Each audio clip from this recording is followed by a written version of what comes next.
All right, everybody, welcome back to the Edge of Chaos. I'm Neurotoxin here alongside Joe Ryan. Hello. And Joe, seeing as you've had some particularly emotional things to say to me in private about the politics of this country and our little spring break over the last 3 weeks or so, I'm just going to ask you directly about a very professional radio-style question about this situation. What the actual fuck, Batman? All I can do is make agonized noises right now. I'm not enough of a drinker to become a full-blown alcoholic, but, I think I'm more mentally ready than I've ever been to become a full-blown alcoholic. It's just... anyway, As a social worker, I have to advise you there's physiological addiction and there's psychological addiction. Yeah. So I think even though you're not currently drinking, Joe, you might already be psychologically addicted to alcohol. That's what you're saying. Do you ever have people that, desire to be a full-blown alcoholic, even though they can't do it? Because I guess I'm looking at one right now here. It almost seems like I'd be laughing more if I were. I don't know. Maybe I'm wrong. Which comedian was it that said, my advice to you is to start drinking heavily? I forget. It might have been either Patton or Louis C.K., maybe. Definitely wasn't Louis C.K. It was before his time as a 20th century comedian. Oh, well. Okay. In any case, let me just throw a little fuel on the fire. Donald Trump. Ugh. Should be anyone's reaction to him. We'll get into that later more, but an exasperated right? Just, I honestly, I don't think anyone's ever heard me say this on the show before, but I am terrified. I have never been scared. I'm always the guy sitting here fiddling as I watch Rome burn, but this... Yeah, it was all fun and games until somebody got out gas in a match, right? I mean... It's not funny, though. It's literal. Yes. I mean, both the Bernie Sanders campaign and the Donald Trump campaign are now posting pictures of people that have been pepper sprayed as a means of saying, vote for me and not the other guy. Wait a minute. There were people pepper sprayed to vote for Bernie? No. There are people that got pepper sprayed on both sides in some of the clashes at the Donald Trump rallies. Oh, yeah. So now Trumpsters are being posted with pepper spray in their eyes like, see, the Bernie people did this to us. No, dude, the police did that to you, but right. Okay. And last I heard, Bernie people weren't bringing pepper spray. And then the BLM people go in there, start shit, get pepper sprayed, and then they post this shit saying, see, Trump is evil. I love, by the way, all the punditry basically equating Sanders with Black Lives Matter when they started the campaign season, basically storming his rallies and interrupting every one of his speeches. That's how they started this campaign season. They attacked him first. He was one of the first they went after, yes. And here's the thing, He's had an odd and strained relationship with the African-American community, and it continues with the voting returns. You know what, Joe? Please do not equate BLM with the African-American community. That is extremely racist. Let's not do that. I don't know. It depends on who you ask. I'm dead serious. I have never encountered any kind of, or heard about, read about, seen on video, a group of BLM protesters that was not majority white. Just because it reads Black Lives Matter does not mean the people participating in it are actually black. Now, I'm sure there's a couple of token black guys, like every college institution in this country has, but that doesn't mean that BLM is actually black. I think that's a good place to start. Let's talk about BLM a little bit, because these guys are just wow. You know what? I think that comparing empirical data to empirical data is woefully inaccurate, because we could probably ask 100 people and maybe half of them will be like me and said every single one of the stories I've seen, they were all black, whereas you say they're not. So it's I don't know that we're going to get anywhere. Both bringing our perception to the table and comparing them. All I'm saying is, I'm sharing my experience. Yeah. But what I am saying is it's very unfair, in my opinion, to the African-American community to equate the two. Even if a lot of the people involved are black, that doesn't mean a lot of black people are actually involved. Big difference. Well, I think in general, to paint anyone with a broad brush is wrong. Like Bill Maher acting like all Muslims believe as ISIS believes. It's the same kind of, overgeneralization. Are African Americans monolithic in their opinions? No, they're not. No, that's but I like that. like any I like group. that analogy. BLM is to the African American community what Daesh is to Muslims. Yeah, Well, okay, that was good. That was good. I'm No, gonna stick and with that wasn't one. my intention. But I will say this.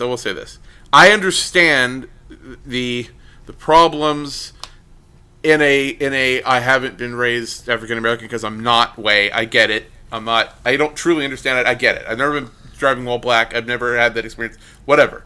I get it. I get there's a problem. I get that. We've done shows about it. At the same time, I think that blocking a freeway at rush hour makes you an asshole, not a crusader. I'm just saying. MLK, I don't feel like he went out to do that. He's like, he didn't go out and say, let's fuck up traffic. He's like, let's go march. Let's have a movement. Let's have a boycott. Things that actually, had an effect that were more targeted and not just pissing everyone off. Like, I think maybe that kind of stuff serves to maybe take away from your message and not add to it. But that's just my opinion. Let me address that, actually. I mean, this is what I do for a living. Part of what I do for a living is protest tactics and organizing. And this kind of thing, it's not necessarily, in my opinion, that blocking a freeway or those kind of civil disobedience actions are bad by themselves. I'm sorry, but they're not. I know we're going to have listeners be pissed off about this, but I'm not even talking about what you're advocating for. I'm talking about tactics. The thing is, before you're going to do something like that, you have to have very clear demands. To have a very clear idea of what you want. And you use those kinds of tactics as a last resort. Like, let's say you're staging a sit-in at a city hall. Or you're marching on Washington, and they break out the police on you with clubs and MRAPs and rubber bullets and tear gas. And then you say, okay, if this is how you're going to treat us, now we're going to block freeways. Because now you have a clear set of demands, and one of them is stop breaking up peaceful protests. Right. So when we look at this is why BLM just makes me sick to my stomach. I'm not sure who I hate more, Donald Trump supporters or BLM. Because they like to equate themselves not only to the civil rights movements of the 60s, they like to equate themselves to the Gilded Age and the people who marched with Booker T. Washington and Jane Addams in the 1890s and the 1900s. And okay, let me explain to you the difference between protesters in that era and protesters in this era. See, back then, if you're a black man, especially in the segregated South, and you're, let's say you're 30 years old, you have a wife, 2 kids, you have some shitty menial labor job where you're getting paid half what the unionized white workers pay, because they would get paid. That's what they were marching for back then, is really their right to unionize. Right. So a lot of the white unions were unionized by that point, but not minorities. And you're marching, and the state troopers come out with wooden sticks and just beat the shit out of the march, and they break your arms, and now you're disabled. You're fucked. Your children are going to starve to death, or they're going to be forced into child labor because there's no social safety net. There's no disability. Your wife can't work. You're done. That's what you're risking. You may not be risking your life, but that's what you're risking. Nowadays, it really doesn't take the same level of courage to block a freeway today as it did for a black man to march against the authorities 100 years ago. I'm sorry, you cannot make that comparison. And still those people did it because they understood that the segregation and just the complete inequality before the law despite the 14th Amendment. And then you want to talk about the 60s. I mean, the 60s was a lot bigger in terms of marches and protests. And yes, there was a lot that happened there. But again, we have the video of the 60s with just the police using water cannons. Or the same kind of, they beat them, remember the bridge when they marched on Alabama. Yes. The old famous bridge. The guy John Lewis was there, that guy. And all of that. Yeah, literally the same thing. They just beat them. So. Right, and again, there were social safety nets by the 60s, but again, the amount of risk simply was not what it is today. And not only that, but you see these protests, they were peaceful protests. They were blocking up freeways. They weren't trying to stop traffic. They weren't trying to kick anyone out of their protests, by the way. They were protests. They were not acts of civil disobedience to begin with. And they were constantly aggressed against. They were constantly, especially in the South, the state militias constantly used violence against them. And yes, toward the end, you see some of this explode into violence in return. So these guys are looking at that and saying, hey, that looks like fun. So they want to use these tactics out of context And then they're surprised that when they get, because when you do this kind of thing, when you block up freeways, the police are going to come out and they're going to kick your ass. Because that's what I want them to do if I'm on that freeway. What else do you expect me to do? It's like, I'm sorry, I can't come out of my car and, end institutional discrimination for you right here on this freeway. So can you please get the fuck out of my way so I can get home, right? I mean, reasonably speaking. I guess I'm going to end my side of this debate thusly. I don't join the masses in chorus against them, such as you, and you're joined by Hannity. It's one thing you agree on. He hates them too. But the Hannitys of the world are compelled to make up stories that probably didn't happen, which obviously serves to do nothing but just poison the debate. They'll be like, oh, they were harassing some guy at a cafe. It's like, how do we even know that you're telling the truth? Okay, just don't. Stop. I mean, there's videos on YouTube of this happening. Or, you have the thing where blocking a freeway, you're not just inconveniencing somebody, you could be killing someone. Like there was, I forget what city, it was somewhere on the East Coast, where there was somebody in the ambulance dying on that freeway and they were blocked because of the people blocking the freeway. I mean, there's a real societal problem there when you're literally killing people. I don't think MLK would have done that. That's all I'm saying. That's as far as I'm going to go with it.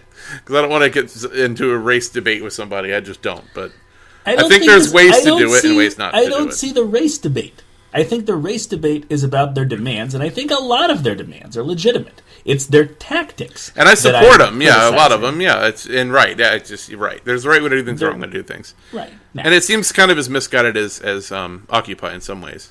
Well, I mean, I think a lot of it grew out of Occupy. Now, yeah, probably. Let's address a different highly intelligent and progressive group of people in this country. Oh, Lord. Donald Trump supporters. I would like to hear your opinion. I'm itching to get to this topic. And those who listen to me, both on this show and on my own, know that I try every time I do one of these to take the high road, to try to elevate whenever the debate, Joe does this intro, you know what's coming. To try to give both sides at least a fair shake, not fair and balanced like Fox bullshit, but just try to approach things objectively and not just yell invective. With that said, I think every one of you Trump supporters ought to go all together, all in one big group, lots of buses, charter them out. Trump will pay for it, right? You just go, all of you, to the Grand Canyon. Every single one of you file out, single file. And one by one, you jump the fuck in and fucking kill yourselves, every single one of you, because I hate you. I don't want to share this earth with you. Fuck you. And that's how I'm going to bully back these asshole motherfucker people that just, I don't give a shit how threatened you feel, how much you think that this country has been taken away. You know what? You're an uneducated moron. And the mere fact that you would even entertain for 1 second the notion of that crazed orange orangutan-looking comb-over huckster fuck with the nuclear launch codes in his back pocket, if that doesn't horrify the ever-loving shit out of you, then you're a stupid person that can barely dress themselves in the morning, and maybe your right to vote should be taken away. I mean, good God almighty. Everyone was content to poke fun, and so was I, until the guy maybe could come within a few dozen votes or delegates of getting the nomination and winning the presidency. Now, with that being said, I'm more and more encouraged that that's not going to happen. I'm gonna put forward a prediction on this show. But every single one of you trucker-hatted, long-bearded, y'all saying motherfuckers. I mean, I want to like you people because I like going to the South. I like living where I live. I like people. I try to, go out and meet people, and I'm nice to them, and I'll discuss politics with you, but you know what? What he's advocating should scare the shit out of you. He's Hitler in special ed. That's what Trump is. I love it. That's what I'm going to use from now on. That's what he is. Sure. But he's just as much of a race-baiting, fear-mongering demagogue as Hitler was back in the day. To me, it's just as scary. And when you're using every minority in the book to further your cause and literally just froth people up without one iota of policy behind it. Nothing. There's nothing there. There's literally nothing there. And when you read about the rise of Hitler, and I have been lately, it's scarily similar. I've gotten yelled at by making that comparison. But you know what? It's too close to that being accurate For my comfort, let's put it that way. Let's at least just say it in that way. No, it's not the same exact thing. All right, fine. That's a one in a, couple hundred generations level of an asshole, Hitler. Like, total pure evil. I get it. It's hard to top that. I'm not saying he's that bad. It's hard to be that bad, luckily. But, it's too similar. It's too similar. Anyway.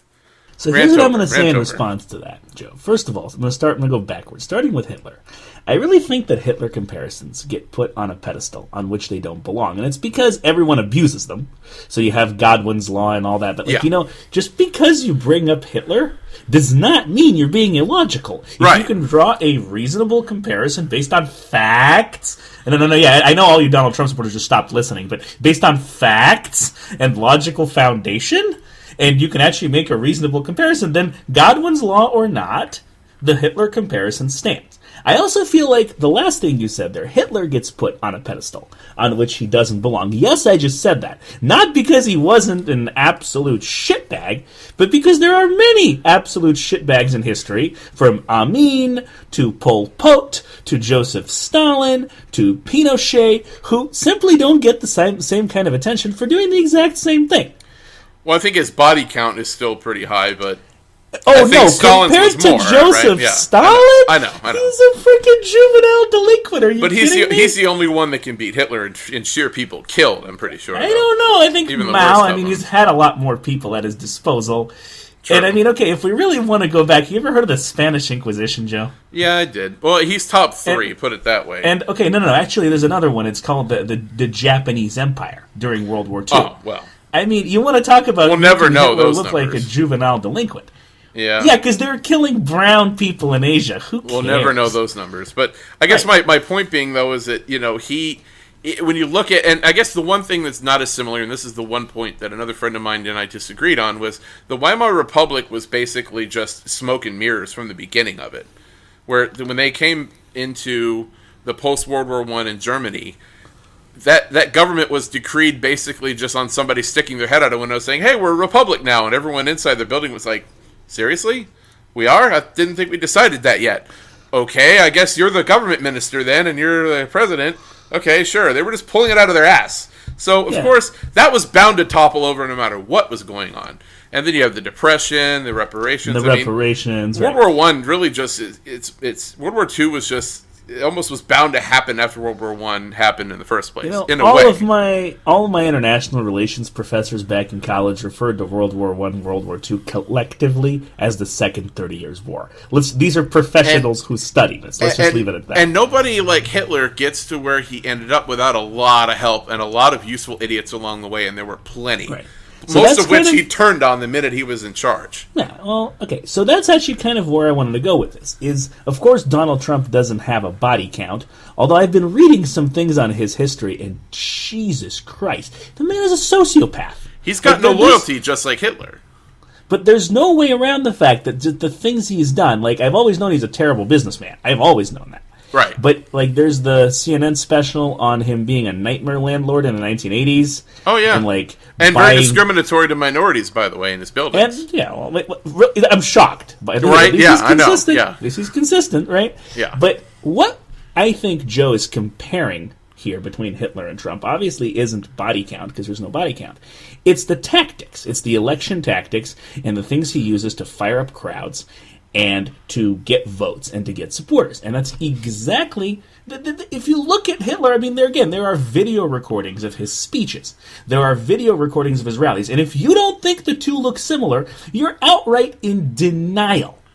Yeah, Trump uses slightly different rhetoric because outright direct racism still, to this day, is not something Americans are going to find as acceptable. And I've lost count of how many idiot Trumpsters have tried to convince me that Donald Trump is not racist. Being discriminatory against immigrants is not racist because illegal immigrants aren't a race. And Muslims aren't a race.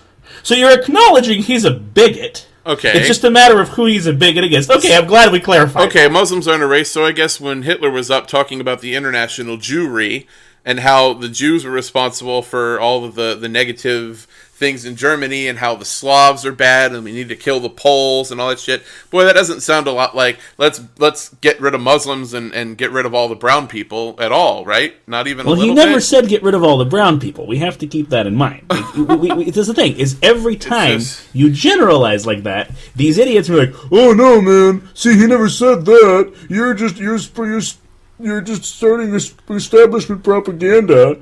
And this is the thing. It's like arguing with a Trumpster. It's literally like arguing with a 12-year-old that, like, wants to be out till midnight. And you're just like, there's no, you're not trying to make logical sense. What's the point? And I think to branch this out a little more, I'm going to lay a lot of blame on some people. Trump brought the matches. The media brought the gasoline. Oh, yeah. And it's only now, in the light of day, after 10 solid months of giving this guy airtime, of monopolizing every single one of their shows for a solid 10 months, with even he's going to at least call in, and we're going to put a little picture of him up on the thing as he tells us exactly what he thinks of everyone gorging themselves at Trump's table. His home-style buffet of fucking shit, crap chicken and bullshit, that's what I'm picturing is if you're likening it to food, is them showing up to the cheapest buffet you can imagine, and every single one of the media just gorging themselves so they were literally spherical, like the kid in Willy Wonka, on his bullshit. And just every single one of them drinking from that fountain. And only now, 10 months later, when he stands at the brink of being the Republican nominee to the presidency, there's only now starting to kind of look back and go, wow, did we create this too? Yes! Yes, you did! By putting him on TV, by not questioning anything he said, by not fact-checking even a little, literally the most fib-telling, lying, overgeneralizing, misstating, misleading fucking asshole ever to be in the presidency, or to run for president. I mean, are you kidding me? We didn't even get any kind of a dig into his record until December. And even then, it's been limp at best. It wasn't until January that they started going, oh, he has had bankruptcies, hasn't he? Just everyone giving, it was, I forget what the percentage was, but I think he was getting something like 2/3 of all of the coverage of any network about this election, period. And when you had, at one point, 4 different people running for the Democratic election, and 16 other people running for the Republicans, when one guy is getting 2/3 coverage, wow. Yeah, so, it's shocking that that ends up with all the votes, right? Yes, you did create this monster. It's like, oh my god, what have we done? Yeah. I feel like there's another factor to this. I feel like I agree with you. I agree with everything you said there. But the other factor is really just extreme anti-establishment rage. And this anti-establishment rage is not limited to Republicans. See, I see Hillary zombies. We'll get to you guys. Don't worry. We're not going to leave this show without you. But without bashing you. But Hillary zombies will try to deny this. They'll say, see, Republicans are crazy now. They're behind Donald Trump. Vote for Hillary. Hillary can't manage 55% of the party. She cannot crack 55% in national polls. So if you're sitting there telling me Hillary is some kind of unity nominee for the Democrats, you're pulling it out of your ass. You're full of shit. Just shut up. Yeah. That being said, the anti-establishment rage on both sides is something I have not seen this in my lifetime. I've read about it. I've read about it in the 1960s. I've read about it in the 1860s. I was going to say, that one's a more apt comparison, I think, to what we're seeing. Right. But this, just the frustration and the disgruntlement and disillusionment with establishment candidates on both sides. And it's well-deserved. But it's insane. So normally, this is, I like numbers. I'm a numbers guy. And if you look at Donald Trump, I mean, I saw these numbers published, and Hillary Clinton, I believe, they pull favorability among registered voters. If they're the two nominees, they would literally be the two most unfavored president candidates ever that would run against each other. Well, I mean, they've only been doing these polls since the 80s, to be fair. But I believe Hillary Clinton had a positive view of 31%. And negative in the 50s, so she's in the high 20s for net negative favorability. I think her positives were a little higher than that, but the negatives, were almost 60, I think. And then Donald Trump was positive 68. is like 21%. Yeah. And negative, I think, is actually in the 60s. Right. So, no, he's not, because it's like high 50s, because he's in the high 30s for net negative. So, I don't remember the exact numbers, they don't matter. My point is, when you've got a guy who has about a 20% around a 20% positive of a favorability rating and almost a 60% negative favorability rating, how the fuck is this guy the front runner, even for one party? No, that's never happened. Right. What it shows you is just that 20% has a guy to vote for. Yeah. Everyone else does not. And even with Hillary, that 30% has a bitch to support. Yeah. Everyone else is not. Just because people are anti-Trump and anti-Hillary doesn't, and there's a lot of people who are both, we're two of them, doesn't mean you really have a dog in the fight. I mean, you and I had this conversation when Rand Paul dropped out, and you're asking me who I'm for, and I said, no, I'm pretty consistent. I'm going to say Bernie Sanders is my second choice. He's always been my second choice. And you're saying, well, really? You supporting a socialist? Like, well, who the fuck else is there? You know, it gets to a point where you're like... And I hate to say this, I said it before, and I'm still going to do it. If it's Trump, and he's the guy, and there's not a third-party run that cancels him out, that makes it irrelevant, in that case, I would just sit this out, because I don't want to vote for anyone in this election, ultimately, unless it's Bernie Sanders. Joe, That's the truth. Texas, it doesn't matter who you vote for. You realize that, It's right? It's the idea. It's the idea, okay? Okay, Bernie. All right? Okay, Bernie. You think me voting for Bernie in that state that you're in would have made any difference anyway in fucking Hillary country? Anyways, Well, no, in California, it doesn't matter who you vote for either. We've gotten so far down the shithole in the Lewis Black land of voting for plants that it's literally like, at least Hillary has a brain that works, and at least the trains will mostly run on time. And that's as good as we can do. See, that's pretty far down the shithole. I'm gonna have to disagree with you 150%. Compared to Special Ted or Trump? Hold on, we're not even talking about Ted Cruz right now, because that wasn't really in the game plan. Now, Hillary versus Trump. Okay, if it comes down to that, I'm going to have to be for Trump, and I don't say that with any kind of ease. I can't do it. See, it's how I feel about Hillary. I can't do it, and this is where I get it with progressives like you who don't like Hillary, but they're like, well, come on, Hillary versus Trump? Well, let's see. Yeah. Okay, let's talk about this. I told you I wouldn't leave Hillary out of this. So, and she is still absolutely my bottom choice. Please tell me how she's worse than Trump. Please. I have said multiple times that I would vote for Darth Vader over Hillary. And that's essentially the choice I'm being presented with now. But if it's Hillary versus Trump, that's where that is voting for Darth Vader over Hillary. And I'm still going to do it. You would want him to appoint up to 3 Supreme Court justices? You'd want Hillary to appoint them? See, I'd rather her than him. No, I disagree. So, why do we not like Trump? These are the reasons I don't like Trump. Okay, he's racist and a bigot. Let's say he's a bigot, to make it simpler. He supports torture and invasive, dick-waving foreign policy. Okay? He has absolutely no respect for the Constitution and protection of rights, media freedom, Fourth Amendment, and all that. Mm-hmm. I think those are really the big three.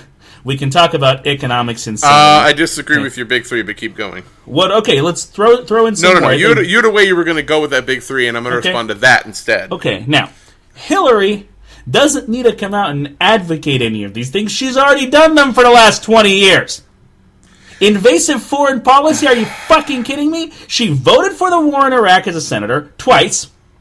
Or actually more times than that if you count all the funding votes. She supported Mubarak, who basically did all our torturing on our behalf in Egypt, for 10 years. She supported him to his last day in office as his own people were on the streets, get the fuck out.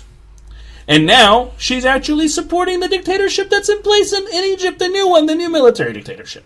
She was a huge advocate on the cabinet for bombing Libya and for funding the rebels in Syria and destabilizing those places. As far as racism goes, yeah, she doesn't come out and talk the way Trump does because she's not that fucking stupid. But when you say black voters support me, because I've been endorsed by Oprah Winfrey, I really cannot think of a more racist statement than that. It doesn't get any more racist than that. And if you look at minority turnout in this election, Hillary likes to act like minorities are supporting her, and then Bernie's opponents act like minorities are supporting her. Oh, look, BLM is for Bernie when they're not. But the reality is the minorities turning out to be a lot smarter than the middle-class white people, and they're looking like, nope, none of these assholes represent us, so we're not going to go vote. I mean, their turnouts are record lows, and that's what everyone forgets. So, honestly, I can't justify voting for Hillary on anything that I'm afraid of Trump doing. I can't. They're really very, very similar. The difference is Trump is a fucking idiot, whereas Hillary is a genius. I have to give it to her. She's smart. And she's like, it's basically like, it's like if they were, next to each other in the criminal world, Trump would be like a small-time con artist in Vegas, whereas Hillary is like the Don of a global mafia network. Which one would you rather deal with? There you go. I think you fluff up her evil credentials a bit too much. But having said that, really, you think that's possible? Oh no, sorry. One I forgot. Wiretapping, NSA, her stances on all that. Just a quick reminder. You want to talk about constitutional protection? Hillary thinks the Constitution simply does not apply to anything she wants to do. She's worse than Trump in that sense. And Trump does? Trump runs his mouth. We haven't seen him doing. He wants to get rid of reporters that are not favorable to him. Okay, again, this is what he said in a rally versus what Hillary Clinton has already done, what she's voted for as a senator, what she's advocated for as a cabinet member. Which one is really, more proof? So really, you're only penalizing her because she has a legislative record and Trump does not. Yes. I mean, we don't know what he would have voted for if he were in office because he's never been in office. Right, this is true. This is true. However, it's not a defense of Hillary. Trump is a neo-fascist. It's not, but I still think there's a worse than. Well, okay, so what makes him worse? At least at least he admits it. At least he's open about it. It's like, what was it, George Carlin, I believe, that said in the 90s about Bill Clinton, he's honest. He's honest about being completely full of shit. There's a certain comfort in someone at least minimally worrying about what people are going to think about what they do in office. And one needs to look no further than one George W. Bush to see the kind of shit we can get into as a country when we have someone in the presidency that does not. And when they basically go out and say, I did it, I thought it was the right thing to do, fuck you if you disagree with me, it's done. And so I think that's one thing. The other thing is Donald honestly thinks he's always right. I think that there's a minute amount of and self-reflection Hillary doesn't that Hillary possesses that he does not. But give me one example of that, please, when you're done with this show. Well, I mean, she'll actually change her opinions. It's slimy, but at least she tends to sort of follow the wind, and the wind is predictable in some cases, in many cases. Whereas Donald is completely a loose cannon. Loose cannons are not good. Especially when, bombing a country and nuking a country are two very different things with very different outcomes, in my opinion. And Donald is the only one that says he wants to do both of those. Hillary only wants to do one of them, maybe. So, and then that might be tempered she's by already the other done one of those many times. I understand that. Using munitions that are banned by the Geneva Convention. Do you think I like the fact that one of her foreign policy fans is Henry Kissinger? No, I do not. I've written about it. But I think there is a worse than. But here's the biggest thing.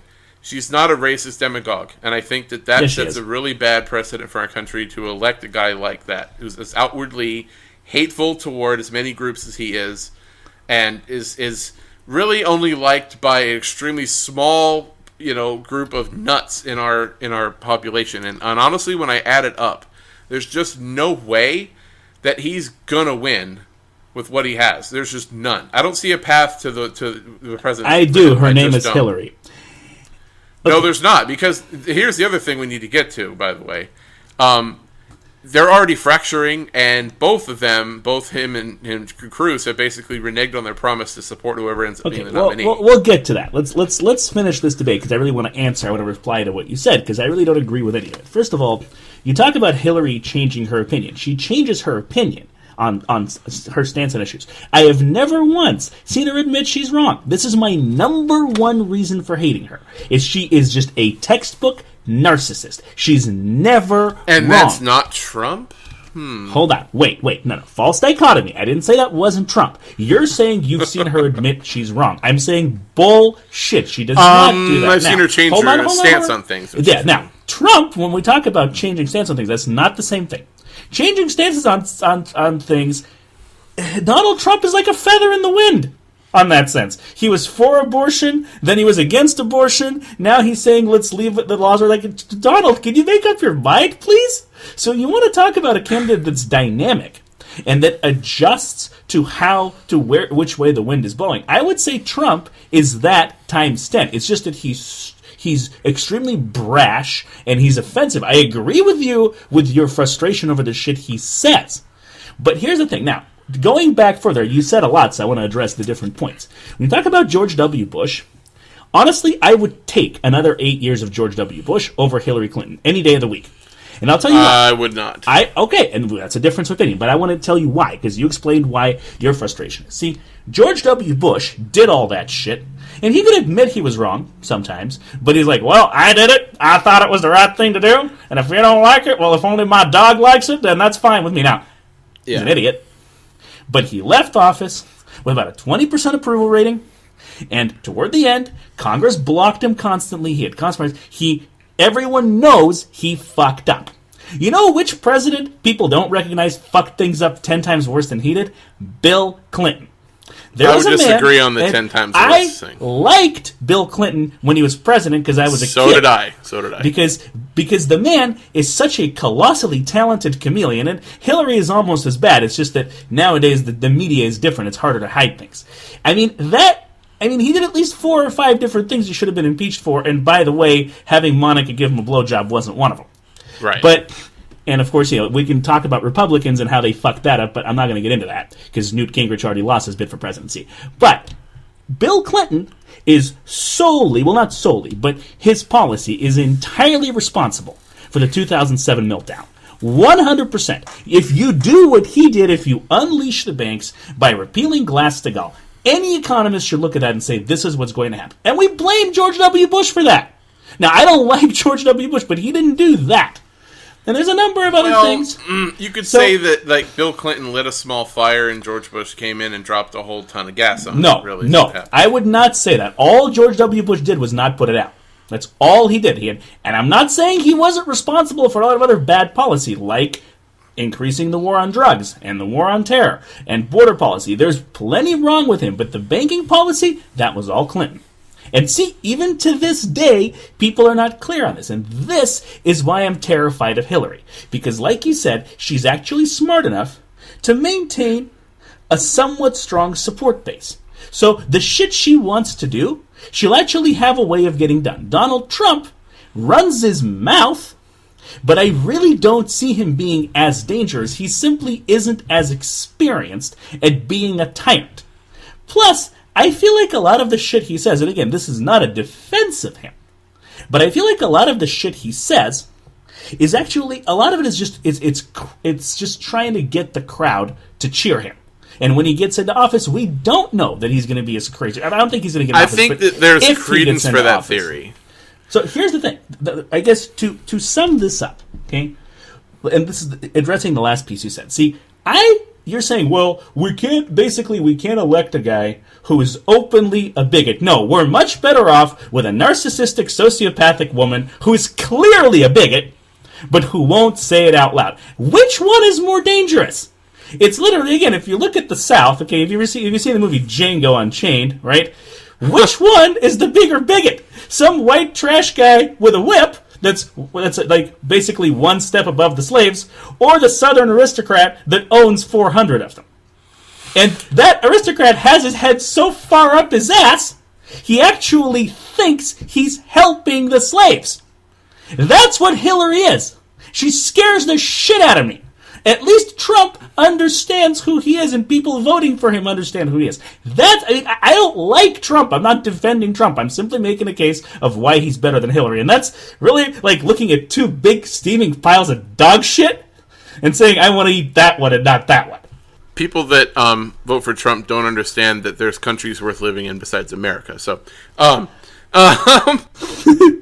I think there is a candidate that is far more responsible for particularly the meltdown of the Republican Party and the destruction of the establishment than Donald Trump.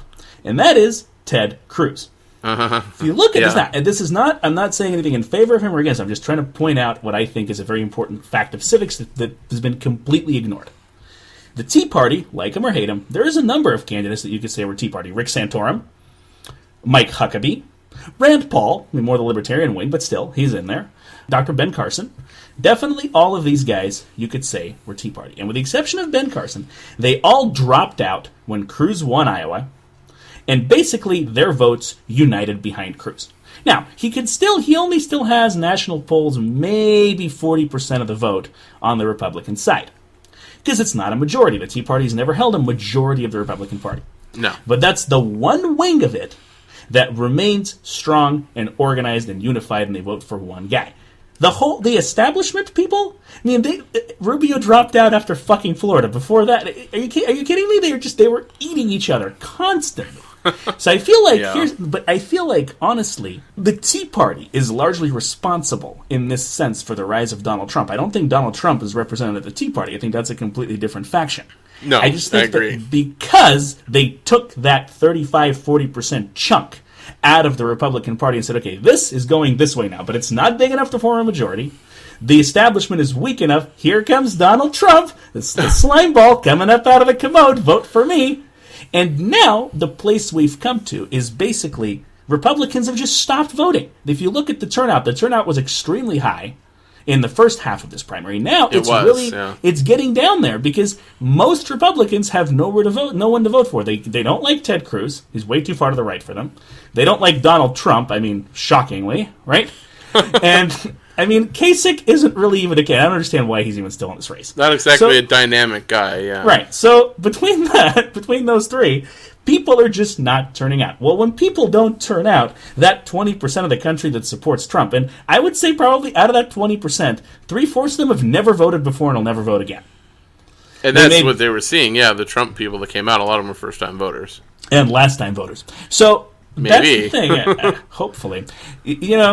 Thomas Jefferson, right before the actual writing of the Constitution, he traveled all over Europe, France, Britain, parts of Germany, modern-day Germany, and he looked at, like, the masses in the cities of people that had just first generation migrated from the farms, and they're uneducated, they didn't know how to read and write, and they're just out there. And Europe was in a very bad place at the time of the French Revolution. And he came back and he penned a letter, I forget who it was to, it might have been John Adams, where he just made a case for not allowing non-landowners to vote. Now, in this country, at the time, 95% of white men owned land. We have to remember that just the white non-landowners represented 5% of the population. And they were, a lot of them were very recent immigrants. So the idea was they're going to get land. They just haven't gotten there yet. They're still getting off. They're just getting off the boats. But Thomas Jefferson was terrified, absolutely terrified, of these urban mobs that don't have the education, don't really have a lot of skin in the game, right? Of them voting and just taking over. And here we go. Donald Trump is exactly why. So you talk about taking away their right to vote. I'm not advocating that, but you see that. You see the rationale there. It's been argued before. So prediction time. Yes, so there. With that in mind, go ahead. I think you saw the beginnings of this week because, boy, even he's getting worn out by this all. I think. Have you seen this where you mentioned he was reversing himself? He went on Chris Matthews. And honestly, if I was being interviewed by Chris Matthews 10.5 months into a presidential campaign, I would pretty much be like exhausted to the point of compliance too. Of just not being able to form coherent sentences. Because that guy is exhausting to listen to. Let alone listen to talking to you directly. And he said some really stupid things about abortion, and now Donald Trump said some really stupid things. Okay, and the sun came up this morning, Joe. And then, like, his campaign manager gets arrested for hitting some woman, and there's just a lot of cracks forming. And really, honestly, I think that there is going to be some shenanigans at the convention. I think that with all the rules and the different bureaucracies of how the delegate process works, which most people don't even have any idea how it works, and it varies by state, which the poll bots used to their advantage in 2012.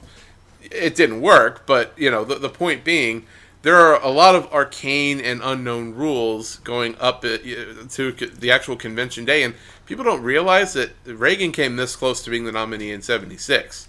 And it took him literally giving up and conceding and going, okay, fine, I'm not going to push this any further, before that stopped. If it had gone further, we don't know what would have happened. But, if nobody pulls away in this game of chicken until the convention and they're actually casting ballots, we don't know what's going to happen. And even, Nate Silver was kind of going, I don't know. It's looking like even if he, on paper, has the delegates that it looks like he will, it won't be enough. It won't satisfy that minimum number, which is, I think, it's 1263, right? It won't get to that number. It's in there, yeah, okay. And even if it does, there's no actual enforcement to a lot of these delegates to actually vote for him, even though in theory, they're his delegates. Not really. They can win. That ballot's in front of them. A lot of them can vote any way they please. And once we get past the first ballot, literally anything can happen at that point. So, and it looks like to me that both the Trump and the Cruz campaigns are girding for being screwed out of the election. Maybe both of them are by the establishment, which hates both of them. We don't know. We really don't know. And so this is probably the most tumultuous Republican election we've seen since the election of Abraham Lincoln. I mean, honestly, it almost seems like it's in that league right now because truly it's unpredictable. So I think, honestly, if I'm looking at this objectively, I think the Republican base is not going to be able to unite behind one person. Because whether it's Trump, it's Cruz, it's some third person that their establishment screws the other two out of to nominate instead, whoever it is, and maybe both of them, will say, fuck you, fuck this party, we're running on our own. Trump has the resources to do that, so it seems likely that he would, if that happens to him. Cruz is an open question. Maybe he will, maybe he won't. But then you have that and then Hillary with maybe a lot of the Bernie supporters not supporting her, but then there are two Republicans eating each other on the other side. It'll be President Hillary as maybe the least voted for winning president since, I don't know, Lincoln himself or Kennedy or something like that. I mean, I think it's looking more and more likely that's going to happen. This excludes, by the way, the possibility of her getting indicted, which then makes things even crazier. No, on both sides. You gotta love this clusterfuck. But here's the thing. Let me address it. I agree with a lot of what you said. Let me just fill in a few gaps for our listeners. First of all, so the Republican nomination and the whole delegate count, I think even Joe, what he said right there, does not give enough credit. See, winning primaries and caucuses is really only half the game to getting delegates, and Ron Paul proved that in 2012. Because a lot of these delegates, when you have the primaries, the votes, especially caucuses, it's just a suggestion. It's like Johnny Depp's line from Pirates of the Caribbean. They're more like guidelines anyway. Right? And I want to pause for a second because I want to address this idea of disenfranchisement, where people say, that's not fair, you're disenfranchising us. You know what? Read your Constitution. There's nothing in there that says your primary vote counts. Nothing. All. Okay, no. Here, it's better than that. The party is a private organization. Right. Just because you're a fucking idiot with brand loyalty to a private organization does not entitle you to the right to decide who runs for president. They don't have to listen to you. No, they There's don't. nothing saying, and not only that, they make up the rules as they go along. Every single convention. Okay, but let me explain how this works. So, most places, the delegates are actually assigned by the state conventions. Correct. People don't even realize there are state conventions. The delegates are assigned by state conventions. Now, in quiet years, it's basically the same 200 people that go to the state convention. Yeah, they vote for whoever it's supposed to be. They send a delegation. It's all good. But Ron Paul really shook things up last time in 2012, when Paul Bots would just bus in by the hundreds, take over these conventions, and even though he didn't win the primary or the caucus, basically just give all the delegates to him. And you can do that. You have to know the internal rules. And some places also have county or district conventions that send delegates to the state conventions for the same purpose. So now you have another level. Now, let me ask you this, Joe, and I'm asking this openly, rhetorically to our listeners. Does Donald Trump sound like the kind of guy that has the ground game to do that? Absolutely not. There's no way in hell. And what I'm calling, really, with Donald Trump, what's happening with him right now, I'm calling it the Santorum effect. See, Rick Santorum, in December of 2011, he had 2% of the vote. 2%. They used to call him 2% Rick. Right. And then, there was some issues, a few people dropped out, whatever, and he actually became a major Herman candidate. Cain had a sex harassment thing come up, and then he there was that, and so Newt Gingrich. So just Santorum all of a sudden became the evangelical choice. So it actually got about to this point in the election where, a lot of Midwestern states are voting, and it turned out that the ground game, he was so far behind on the ground game, there was states where he was not on the ballot. Where they hadn't registered him, and people from his campaign would be interviewed and they said, we never expected he would go this far.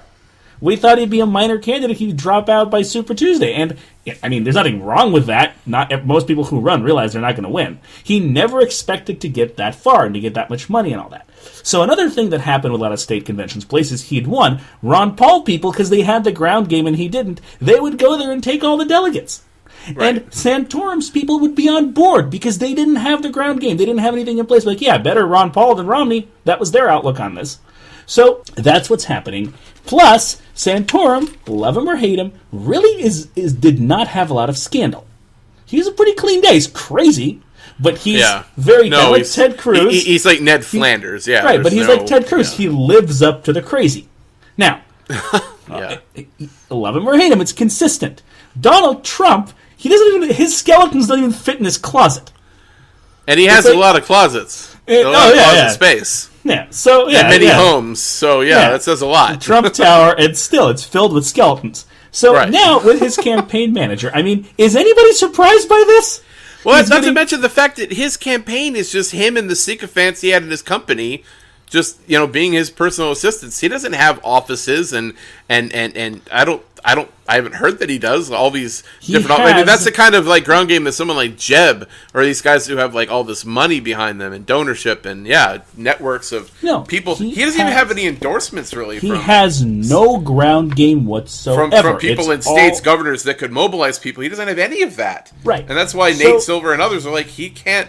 When it comes to that kind of shit, the minutia where you actually have to get those delegates and go through that process. Okay, so can they do that? Right. On top of this, there's about 250 delegates that are completely uncommitted. Right. They go, their state constitution, or not constitution, I'm sorry, their state Republican Party rule says our delegates go to the convention and they vote for whoever the fuck they want. So when you look at, these are the smaller states, Wyoming, but in the Republican Party, they still have quite a few delegates. Because most people in those states are Republicans. Right. And you look at, Trump won here, so he gets 50 delegates. No, he doesn't. He gets jack shit. So this is what we're definitely, I think the scenario you're describing, I honestly think you're underestimating it. I've read very reliable sources, people that are actually doing, the minute, civics research, that Ted Cruz, even in states he's lost or where he's come in, he's been very close, he's gone in and he's taken over these party machines. And, of course, they hate Trump. And a lot of these places are actually now controlled by former Paul bots. Because those Paul bots would also throw out the convention chair and put Ron Paul's party chair or vice chair in charge of the party. It's happening in quite a few places. One big place that's going to happen, Nevada. Just because he won doesn't mean he won. That's one of those states where it matters none who it actually That's what I read about. Yeah, that's what I read about. Yeah, so where he won it, but it's not going to go for him when they actually go to vote. So you're right. When they get there, I'm going to love this. If this does happen where he's within reach, but he doesn't actually have the estimates, and then the first ballot comes in, and he's 300 delegates short, and he knows this. He's aware of this problem. I've heard him speak and say, well, I represent millions of people, and there's going to be riots. No, Donald, there's not. Your people are not going to riot. Okay? That's what BLM does. Your people are going to bitch and whine, and no one's going to care. Why? Because they're first-time and last-time voters. Those people are disenfranchised. I'm sorry, but you know what Joe said about you Trump supporters earlier? He was 100% on target.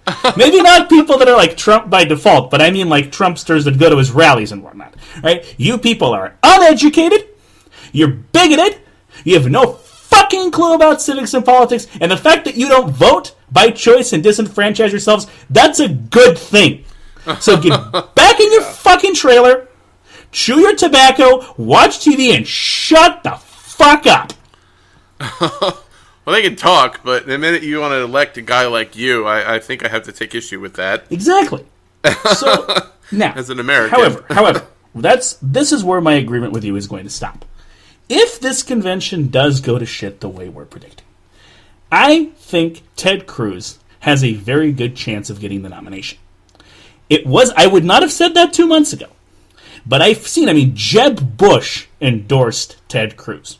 Yes, he did. Think about that for 2 seconds. A Bush endorsing an evangelical with a lot of Tea Party support. That's crazy. That would never. And even Rubio and Cruz were all butt buddies toward the end of Rubio's campaign. Right? Yes, they were. They're all high-fiving each other as they're attacking Trump. So now it looks like the establishment's kind of waking up to the reality of Donald Trump. And they're like, all right, you know what? There's one guy that maybe still has a chance of edging him out for the nomination. And some dude in the room is like, are you kidding me? Or Trump? Versus Trump? Versus Trump. You're not running, Bob. Versus Trump. Right? So, what's the alternative? I believe you're the one that mentioned to me that the Republican Party had a plan where they were going to run Rick Perry. Rick Perry. Instead. Okay. Or Paul Ryan, yeah. Paul Ryan's a little different. Rick Perry, my counter question to you, the same Rick Perry, Rick Oops Perry. The Rick Perry that had Rick zero... Smart Glasses Perry. He was the first person to suspend his campaign all the way back in August because he had 0% support. His support base was literally him, his dog, and 2 drunks he bribed with bottom shelf liquor because that's all he could afford to buy with his campaign. Are you fucking kidding me? Yeah, even his former campaign director actually tweeted when this story broke, and they're like, if this is real, where were you guys when we were actually running? Like, and this is the same thing, you know, the party establishment has been just as slow to take this seriously as the media has been, you know? It's kind of amazing, really. They were too busy deciding whether they want to give tens of millions of dollars to Jeb Bush or Marco Rubio, right? What the fuck to show you, I guess, expect? as an aside, you ever see the South Park where somebody shits in the urinal? Yes. And it starts this whole thing about the 9/11 conspiracy, and then, like, at some point, I think it was the Hardley Boys in the Oval Office. And George Bush is like, oh yeah, we know everything. We orchestrated 9/11, and we did this and we did that. It's like, really? Like, Kyle keeps going, really? Like, he's like, yeah, totally. And then it turns out all of that was the 9/11 conspiracy is a conspiracy to make the government look like it's actually capable of doing something that sophisticated. That the truth is they're all just idiots. They're just faking it. It's all bullshit. And they really don't know their ass from a hole in the ground. Doesn't that seem more close to reality when you look at how a lot of this shit works? Yeah, really. We're talking about the evil establishment. It's like they're just as stupid and slow to react as anybody else. They called them the Hardley Boys. Yes. Oh, I just got a clue. Yeah. Follow your clue. Yeah. So it's the same thing, though. But here's the thing. The Republican establishment. You know, are we really surprised by this? These are the guys who brought us George W. Bush and Dick Cheney and Donald Rumsfeld. Any John group McCain that would willingly let someone like Reince Priebus run their party. Yeah, that says a lot. It just, you look at these guys and it's like, well, I'm not really surprised. Like, a lot of people who follow me and who are either big followers of my work or they're people who like to argue with me. When they saw my outlook on the Republican session, my favorite was New Hampshire, when they had 52% of the vote, but they split it 5 ways and Trump won. And I was like, you know what, I'm sorry, these guys are cannibals. They're Right. faced with a famine, and what do you do in a famine? Well, you can band together and beat the famine, or you can eat each other. Right. And they're choosing the latter. For Marco Rubio, John Kasich, Jeb Bush, what's his name? Chris Christie. Well, that's not even a choice. And they're like, we got to start with Christie because he's fat, right? It's like, and then it's disgusting. It's like, are you serious? Like, these are the guys that have been in charge of the party, one of the two major parties for the last 40 years, and then we're surprised what they did in Iraq. Then we're surprised by Abu Ghraib and Guantanamo Bay. It's like, no, look at these guys. Look, they can't pull their shit together and beat Donald fucking Trump. And they've got easily 100 times the money he has. Quick question. What was the more funny and pathetic mock endorsement? Was it Chris Christie with his "help me, I'm being held prisoner" face, standing behind Donald as he's speaking? Was it Ben Carson going, yeah, you should vote for Trump, I guess, and, even if he's a shitty president, well, it's only 4 years anyway, so how bad could it be? I would say... Is it him, or is it Lindsey?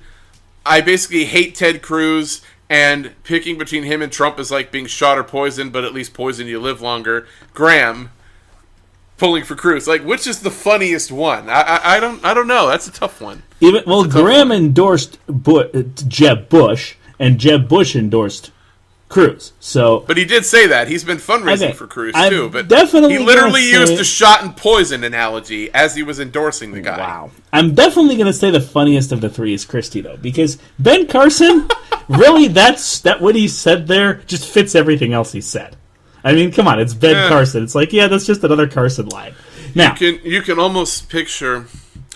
I think that in the choice for the presidency, we should vote for Donald Trump because ultimately he can get America back to work, and I don't believe that Mr. Cruz has the temperament to lead this country.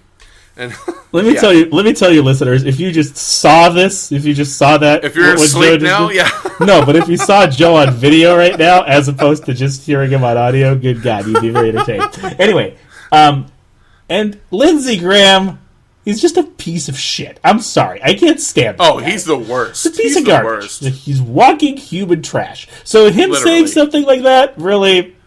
But Chris Christie, there was a time when I liked Chris Christie.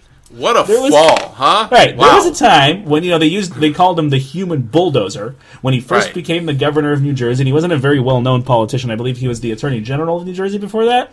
He was a state prosecutor for a while, too. Right. Yeah, Attorney General, state prosecutor. I knew he was in the prosecutor's office.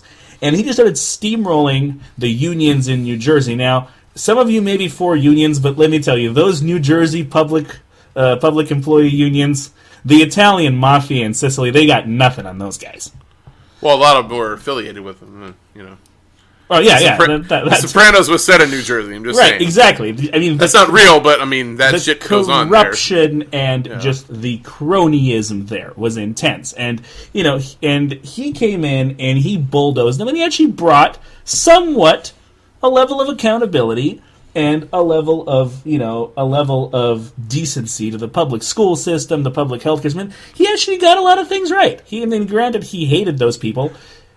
I don't agree, but keep going. And he wasn't affiliated with them, but he did this. He put a lot of barricades on them that weren't there before. And people were looking at this and they're saying, "Hey, wow, this guy's pretty cool. Yeah, I mean, he's kind of a neocon, and there's a lot of ideas we don't agree with, but at least he's getting the job done." And then, starting with Bridgegate, you find out, wait a minute, no, this guy is the only reason he's able to steamroll these unions is because he's with the mafia on the other side. When you have mafia, there's typically two mafias. And there's like a little bit of a mob war. And they're both fighting over a turf. Yeah, right, it's usually a turf war. So by the time he got to national frontline politics, I don't understand why he ran, in all honesty. I don't get it. It's like, especially when Trump became a serious dude, that whole like straight talk and tell like it is, Trump stole all of that from him. Yeah, but Like, Christie that was supposed to actually be has his role. two brain cells to rub together. What was he if not that guy? It was like that was supposed to be his hook, and he just took it all away. Yes, but Christie literally went from "look at me, whether you like him or not, I'm a human bulldozer, I get shit done," to worship King Trump. And Trump's a human bulldozer too. So you can't have two bulldozers. Eventually, they're just gonna crash into each other and just sit there like this, I don't together. agree that Trump is a human bulldozer. I'm a human bulldozer, and I don't agree. I don't think he belongs in the ranks of human bulldozers. I think Trump is a hologram of a human bulldozer. He's a hologram. He's a picture of a human bulldozer. He thinks he's a human bulldozer. And actually, you know what? There was something I forgot to mention earlier as my disqualifications for him. He is the thinnest skinned politician I've ever seen in my life. Yes. All it takes... seen in my life. Like, literally. All it takes is people talking shit back about him. That's all it takes. He would be spending valuable time as president shitting on Twitter on some asshole in Akron that said something mean about him on the news or something. This is what he would be doing. Threatening him. So maybe he wouldn't be starting wars. Maybe he would just be pissing and moaning on This Twitter is exactly what I mean. He would be the most useless God. president in U.S. history. And here's the thing. So that actually brings us right back to his campaign falling apart. Are we really surprised that his campaign manager has now been to jail? Now, the cell they're preparing for Hillary Clinton, they used for him for a few days, or for a few hours, whatever, for assault. Assault! Because at one of Trump's rallies, this asshole apparently grabbed a Breitbart reporter and seriously assaulted her. It's like a woman. Yeah. Now, here's the thing. Breitbart... Well, but it's no surprise. I mean, we've seen these Trump guys punch people. We've seen them push people. We've seen them sucker punch people. And But the campaign manager. It's one thing when it's some asshole at one of your rallies. You know? Right, exactly. So he's the one saying, "Oh, I'd like to punch him in the face." You know, it's comes from the top. Clique of unhinged bullies. And how do you deal with a clique of unhinged bullies? You put your boxing gloves on. You're like, "All right, motherfuckers. There's one way to deal with you, and we're going to do it." And every time someone does it, he falls apart. So he's like, when you have the fight in high school, and like one person's pushing the other person, and like everyone's talking trash, but then it's like you always say, if you just throw a punch right away, then why did you do that? That's it. Well, there you go. You wanted to fight. Right? You wanted to fight, right? Exactly. So fighting means punching, not talking. Fight, right? Not run your mouth. So here's the thing. And he totally would. Right. So, but where I'm going with this is I feel like once we actually get to the convention, if Trump is actually short of delegates and he cannot win this on the first ballot, he's done. Because it'll be the ugliest temper tantrum you've ever seen. He'll deteriorate. And he'll leave the building. Yeah, it'll be good. And everybody like, good. Donald left the building. Now we can actually... People have been unfair, and you haven't treated me with respect, and I'm leaving, and I'm going to run on my own party. Bye, Donald. There's the door. There's the door. Bye. And it's like the guy who's running the... Okay, go lock the door. Lock the door. He's gone. I heard his helicopter fly away. Just lock the door. Bar the door. Yeah. Can't go back in. He's done. He's gone. Okay, all right. Now let's really start this convention now. Exactly. Now, here's the thing. If he runs... third party. Let's talk about this. Now, like I said, I feel that Ted Cruz, if that happens, that scenario, I feel that they have a good chance of actually, I didn't think this a month ago, of pulling together behind Ted Cruz. There is simply no one else. And all these establishment guys, if they back Ted Cruz from not from the start, but let's say past New Hampshire or even past Rubio, I feel like he'd be doing a lot better already. They're hesitant with him because for many years, that's been the side of the party that's been eating away at the establishment. But now they've got this cancerous growth called Donald Trump, and I think they can finally pull together and be like, all right, we'll back the Tea Party over Donald Trump. Now, can you imagine Ted Cruz as the Republican Party nominee? We've talked a lot about Donald Trump. We've talked about Hillary Clinton. Let's talk about, as I call him, Special Ted Cruz. Now, there was a time when I liked Ted Cruz. There's a time when I liked a lot of people. Then I grew up. There's a time when I liked Ted Cruz. You reached the age of reason, as Carla used to say. Ted Cruz, I swear that part of his personality, part of his existence, is in another dimension that only he can see. Dude. He's a strange man. Have you seen the video where he's like getting off a plane and his daughter's right behind him? His daughter is like 6 years old, 7 years old, something like that. And he's basically mugging for the camera, and he goes to like give her a hug, and it's supposed to be like a sweet moment. And she basically recoils at the...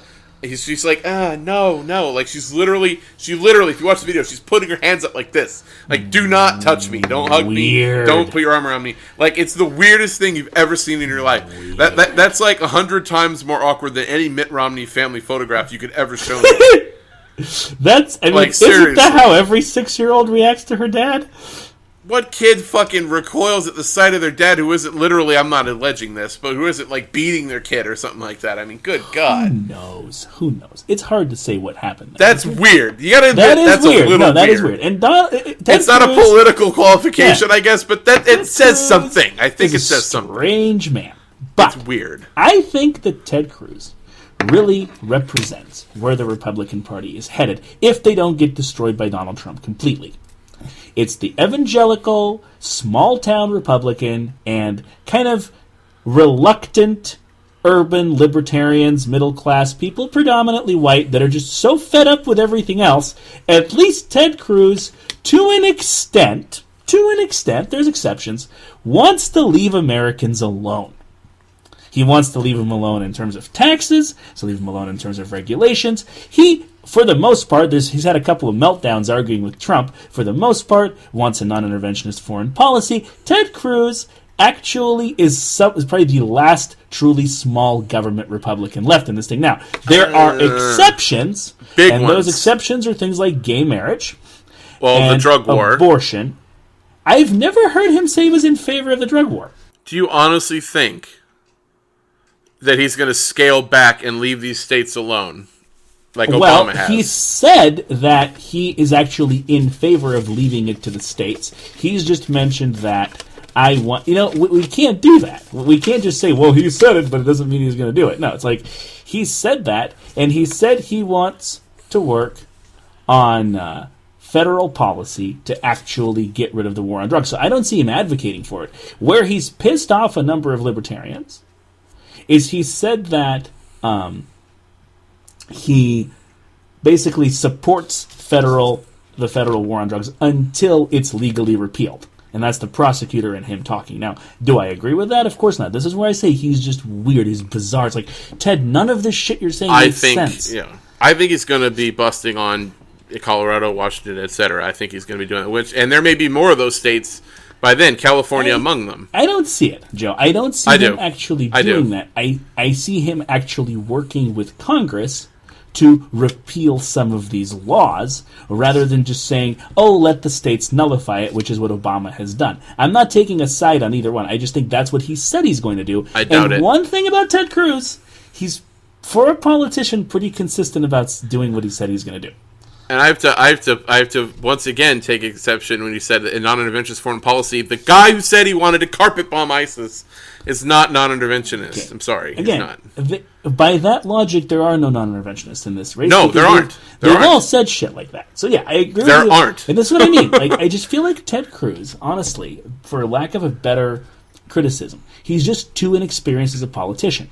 He wavers on things. He's been in the Senate for 2.5 years. That's nothing. Yeah.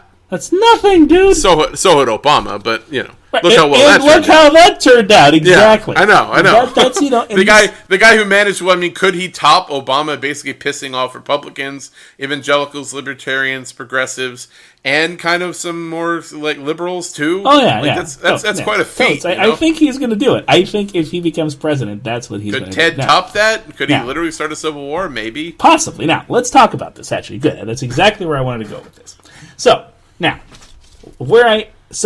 if Ted Cruz gets the nomination, I can see maybe possibly Donald Trump with a third-party run, I really don't think it's going to be a very noticeable one. He will maybe get 10% of the country. He'll basically end up Ross Perot. He won't get a single state. He could get 19, yeah. Right. Well, that's Ross. I don't think he's going to get popular vote. Which is interesting because he was once affiliated with that party. But he ran for their nomination a couple times. But yes, he did. The thing is, if he does this, you're absolutely right. That really gives Hillary a huge edge. Because if you'd split the South, and the Democrats, she would say, okay, obviously not like Georgia or Alabama, but places like Kentucky, Tennessee, Virginia, now they would be for Hillary because they would split. It fixes that problem that she has where she's only winning in states that would ordinarily go red. And that's kind of where I'm going with this. So I'm going to introduce a concept on this show toward the end of the show called an anti-base. So every candidate has a base that loves them. But certain candidates have an anti-base. A base that will vote literally for an orange monkey, and if it's Donald Trump, well... lucky them, it's an actual orange monkey. Right, it's an actual orange monkey. Against whoever they're an anti-base against. And I feel like Hillary honestly has a bigger anti-base than Donald Trump. This is why, even one-on-one against him, I don't like her chances. I know the polls don't agree with me right now, but I feel like she would lose against anybody, one-on-one. Anybody. And it's because people like me, who, I'm one of her, I'm part of her anti-base, anyone but her, that would literally vote for an orange monkey, like Donald Trump, against her. Now, this is not the case with most other candidates. Now, Donald Trump definitely has an anti-base of his own. But it's smaller, and far more importantly, they are people who don't vote. This is a part that we forget. I don't know. No. Hang on. I feel like this is... We have to lay out the numbers here. So, with Hillary, her base are basically diehard Democrats with brand loyalty. That's all she has for a base. They love her, but that's all she's got. She doesn't have very strong support in Democratic fringes. Who are her anti-base? Really, everybody else. All Republicans. Anyone's a Republican? Fuck Hillary. Trump supporters, evangelicals, libertarians, even some progressives. This is insane. That's probably the biggest anti-base anyone can pretend to have, even. Now, with Trump, yeah, his base is smaller, but he has a base that wouldn't necessarily turn out for anyone else. Plus, he's got, basically, I think, rank and file Republicans will vote for him. I think, didn't Rand Paul say now he'd support Trump if he were the nominee? That ended up being an April Fool's joke. That was a joke. Okay. I wasn't sure. Okay. Okay. Thank you for correcting me. I wasn't sure. I saw that this morning, and I wasn't sure. He's droll, isn't he? Yeah. Oh, he's hilarious. He's my favorite now. Oh, yeah. He's my favorite guy. I was like, Rand, your dad is not proud. In any case, your dad is not proud, Rand. So anyway, moving on. Now, however, people who don't like Trump, who are his anti-base, they are either people who'd vote for Hillary anyway, or they're Democratic fringes that wouldn't vote for either of them. And I think Hillary counts on turning out urban minorities and the urban poor against Trump. That's not going to happen. I'm sorry. They are not going to vote at all in a Trump-Hillary election, because trying to get them to vote, and I've tried to do it myself, I've been there, it's like pulling teeth.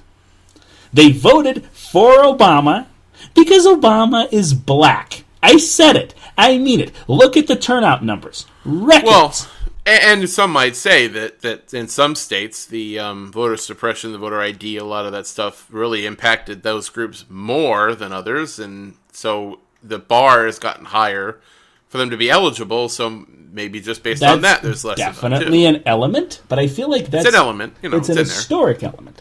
They're so used to being suppressed and to feeling like their vote doesn't count. It takes so much more work. In other words, on a given day, right, yeah. Right. Am I going to go to all that trouble for Hillary? Right. Exactly. Or against Trump. No, there's credence to that. Right. The numbers seem to bear that out to some degree. Now, if you have a three-way race, yes, I can see possibly Trump, Cruz, Hillary, Trump spoiling for Cruz.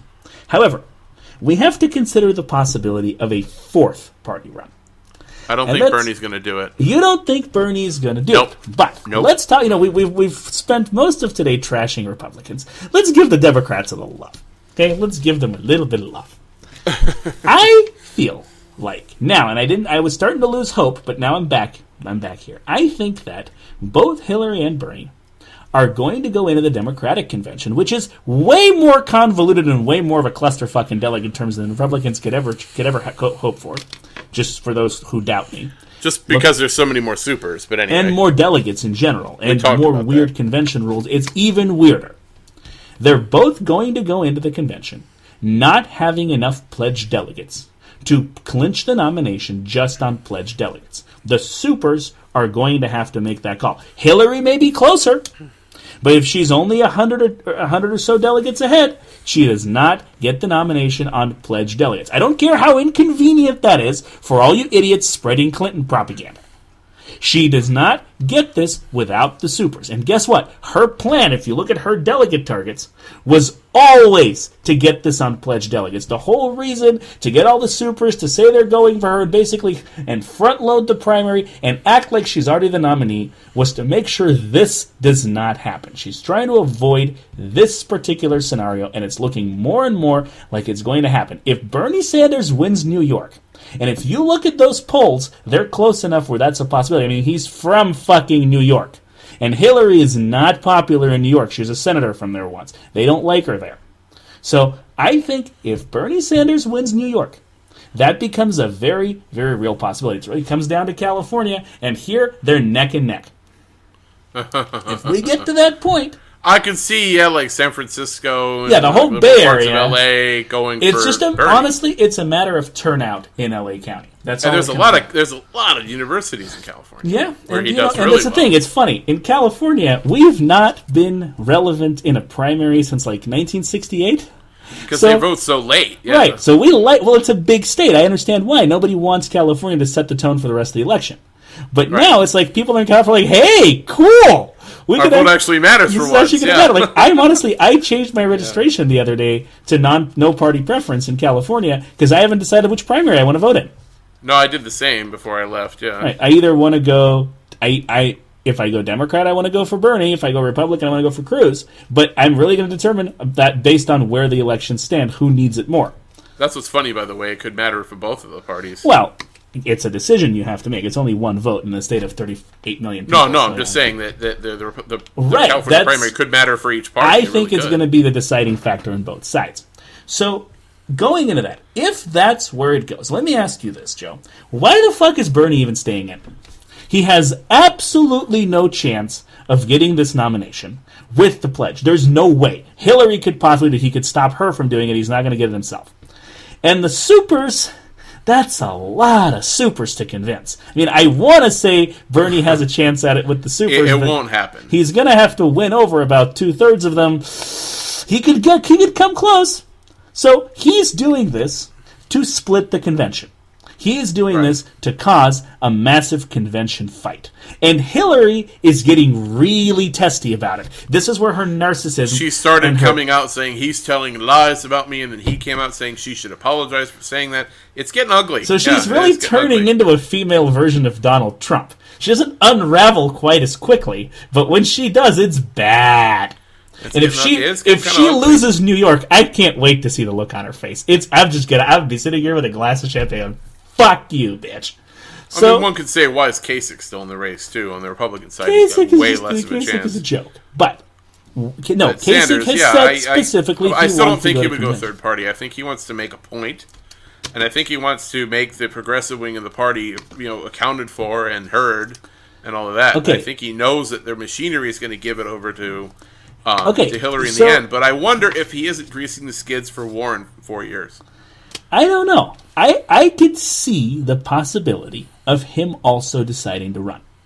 I think he has a much better ground game machine, much more support, way more intra-party appeal than Donald Trump. What I'm saying is this. This is actually my final point on this. If Donald Trump decides he wants to be a spoiler, and run third party. And I'm honestly not convinced he's going to do it. But let's say if he does, so now you got Hillary, Cruz, Trump, let's say, or potentially like someone the party brings in rather than Cruz. That's also a possibility. Right. I can see Bernie Sanders saying, you know what, bitch? I'm not giving you a free ride to the White House. We're not done. I'm coming into this thing. And if he does that, he's going to be way more difficult for her than Trump could ever hope to be for any Republican. I mean, look at the numbers. Who's got a bigger percentage of their party's vote, Trump or Bernie, people? So, who's got? Bernie actually has a net positive national. He's, by the way, the only one that has of the remaining possibles. I think Even Kasich or Cruz? Cruz doesn't have an overall positive. No, it's a lot closer. Yeah, I think Cruz is like a -5, and Bernie's like a +5. No one is counting Kasich because he's not realistically he's not really running, be right? the nominee. So he's not really running for president. But here's the thing. So if Bernie does it, this would only be the third time in our history that we've had 4 serious candidates. It's only happened twice before.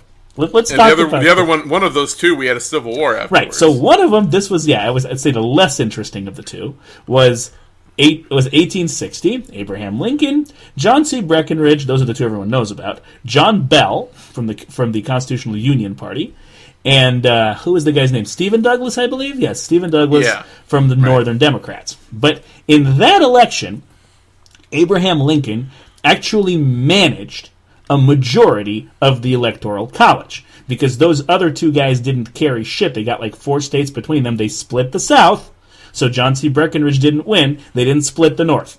So Abraham Lincoln carried it, even though it was a 4-way race. The other time, it's far more interesting.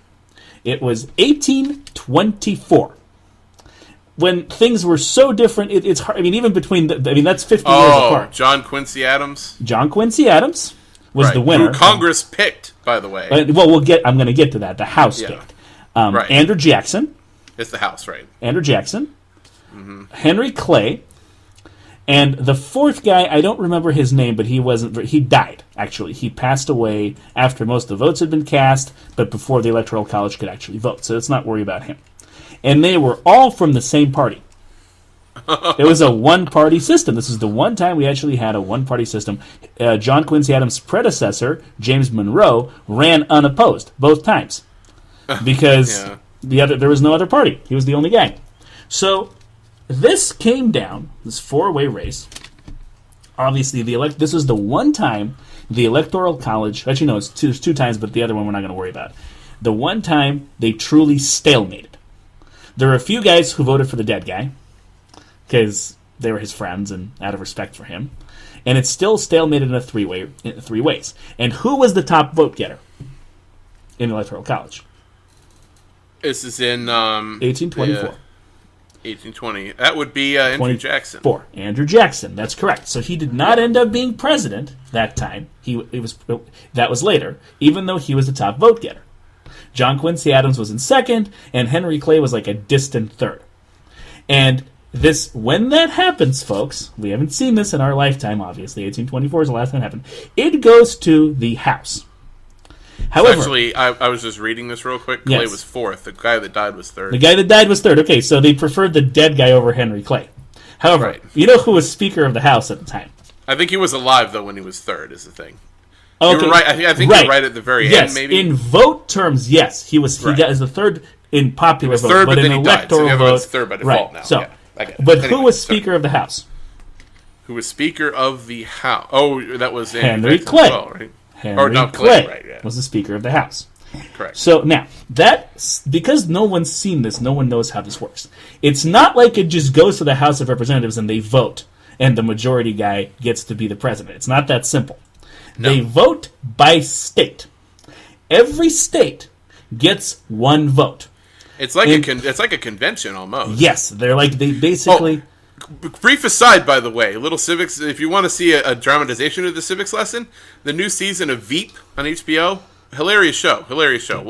Binge through the next 2 seasons by the time it premieres on the 24th of April, and you'll see this in action because in the show, the cliffhanger of last season was nobody won, and the House has to pick. Right. So you're going to see this. Think about this for a second. If it's delegation by delegation, and basically you have to get a majority of that delegation's votes to get the one vote from the state. So states like West Virginia, South Carolina that have one guy, they have one representative, bam, that guy. And what party is that guy, Joe? I'm going to give you 2 guesses.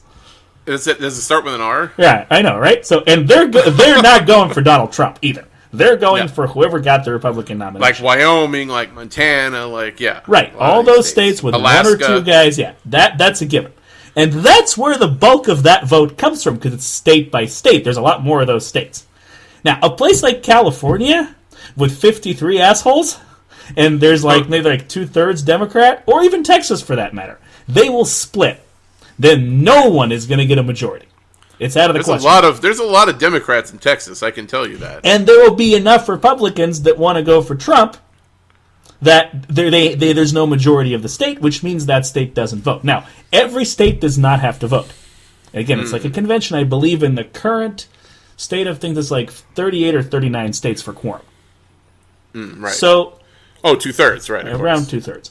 Well, it's not 2/3; it's more like 3/4. But yeah, 3/4, I think is. I forget the exact number. So who wins that election, Joe? That could be anybody at that point. No, it could Mickey not Mouse. be anybody. It's the Republican. The Republican nominee, if there is in fact, we don't know it's going to happen, if there is in fact an electoral college stalemate, the Republican wins. Because the current House, where it is. Now, Henry Clay, being Speaker of the House, actually manipulated the House to elect John Quincy Adams and not Andrew Jackson, even though he wasn't the top vote getter, which was extremely unpopular. And the next time, I think Andrew Jackson had one in 1828. John Quincy Adams' attempts at re-election was one-on-one, one of the biggest landslides in U.S. history. Jackson just destroyed him. Yeah, and by this point they were in different parties. Quincy Adams was now a Whig, and Jackson was now a Democrat. But what I'm saying is, I don't know if we're headed to that scenario, but I would love to see something like that. Because it would absolutely be the end of both parties. And these parties have got to go. And not to mention, that was a realignment. You were talking about how they were all the party. Yeah, they were all Democratic Republicans, and the party itself collapsed during the election. Yep, it divided into 4, not 2. Right. So, just a thought. That's how Abraham Lincoln was a Whig when he was first elected to public office. Yeah. Yes, public office, not the presidency. Yes. In Illinois. Yeah. This is why it has happened before, and I feel like honestly with Bernie Sanders, it is very difficult to know what's going through that man's head. I think he's a little bit on the kook side. Personally, I like the guy, but let's face it, Bernie. You know what? He's single. He's very dedicated to this one thing. He really is. You have to give him that. Yeah, he's a crazy, kooky old Jewish guy from Brooklyn. And a lot of people, in a lot of ways, Ron Paul was a crazy kooky guy. Oh yeah, old guy from West Texas. Yeah, absolutely. It's not that different from each other. He's the left's Ron Paul. That's absolutely, and he's very much dedicated to his message. He's very true to what he says. He's crazy, but he's legit. He's genuine. So here's the thing. He owns his crazy. I'm sorry, what? He owns his crazy. Right, kind of like Ted Cruz, or even Rick Santorum for that matter. So, less so. But I don't think we should be discounting the possibility of a third-party run from Bernie. Just because it's not something that's being widely talked about, because he's not stupid like Donald Trump to be advertising this on every corner, I don't understand his rationale for staying in the primary. Because what he's doing right now is very seriously hurting Hillary. Let's say if she gets the nomination, and he does not run third party, he is doing immense amounts of damage to her. Because if it does end up being one-on-one, which it very much still could, he's destroying the turnout for her. And already you see the Hillary campaign pretend Bernie is not there and come out with this Stop Trump message. Folks, there's one word for that. Desperation. I'm basing this on nothing but my own assumption and perception. I don't think he'd be up for that. I think he's old. I think he'll be very tired at the end of this. I think he's wanting to go back to his life when this is over.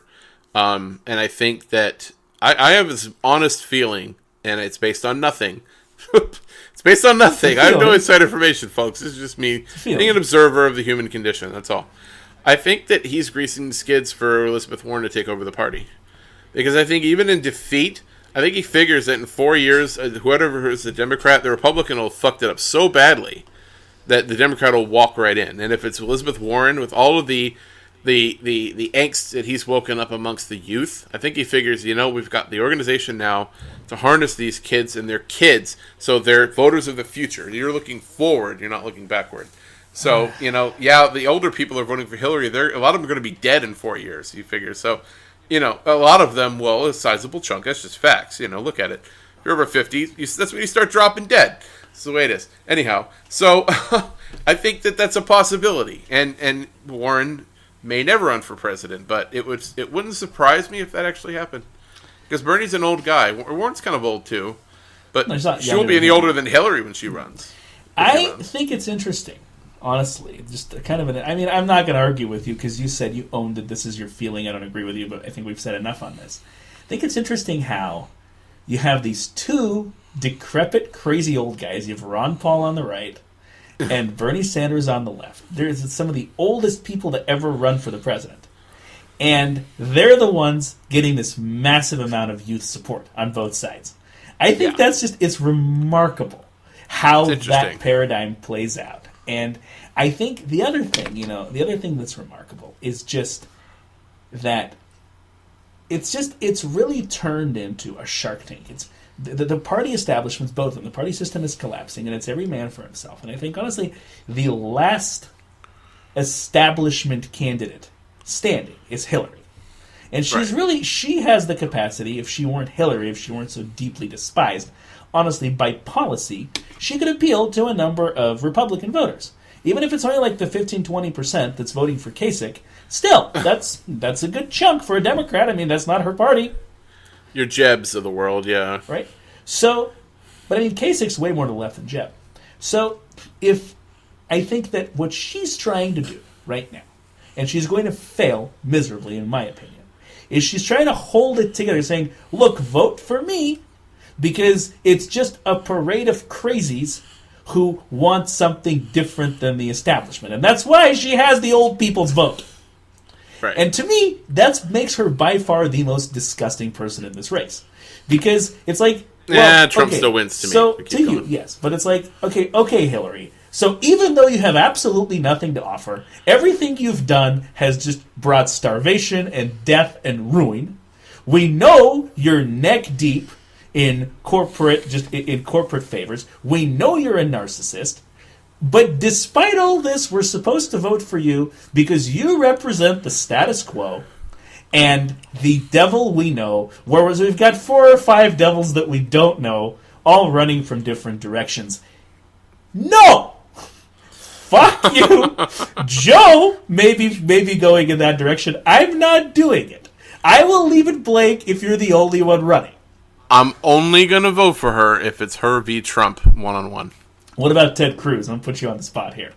I'm not going to vote. You're going to stay out, vote third party? Yep. All right. That's going to go for Cruz's state anyway. That's true. Texas is completely irrelevant in that sense. So and no, she's not going to split Texas. No, Texas is still not going to I know that Toxin here has not supported this bit being on this show before, but as George said, on Election Day, I will be doing everything, the same thing a person who's out there voting is doing. The only difference is, when I'm done masturbating, I'll have something to show for it. I think that's a good note to wrap the show up on, don't you? To wrap up the show on? There's another kind of very important piece to this that we didn't get to cover that I wanted to get to, and that's the impact of third parties. And I mean, I believe there was one poll that put Gary Johnson at 12% against Hillary and Trump. So I think that even we're getting to that point where even that begins to become a factor. Yeah, they're never looked at, but in a case like this where like whoever's going to be elected is maybe going to be elected by 35% of people, it could matter one way or another, couldn't it? It's just as spoilers. And, just to point out, Gary Johnson in 2012 got 1.2 million votes, setting a record for the Libertarian Party nationwide.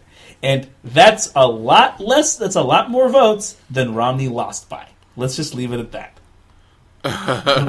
Well, look at Nader in 2000, hey. Yes, agreed. I mean, agreed. That could have been President Gore. We'll never know. No, we know, but Yeah. Lots of exciting things to come, so stay tuned. All right. Thank you, folks. We'll talk to you later. We'll see you next time. Thank you for listening. Thank you for listening to The Edge of Chaos. We can be found on Facebook at facebook.com/The Edge of Chaos. We can be found on the web at edgeofchaospodcast.com. Follow us on Twitter at Edge of Chaos Show. Reach us by email, edgeofchaospodcast@gmail.com. We can also be found on SoundCloud, soundcloud.com/neurotoxin-Joe Ryan, or simply search Neurotoxin. That'll bring us up as well. We can also be found on iTunes. Simply search for Edge of Chaos Podcast. Neurotoxin's blog is neurotoxins with an S, FYG.blogspot.com. Mine is joeryansjournal.blogspot.com. For Neurotoxin, this is Joe Ryan. Thank you for listening to The Edge of Chaos.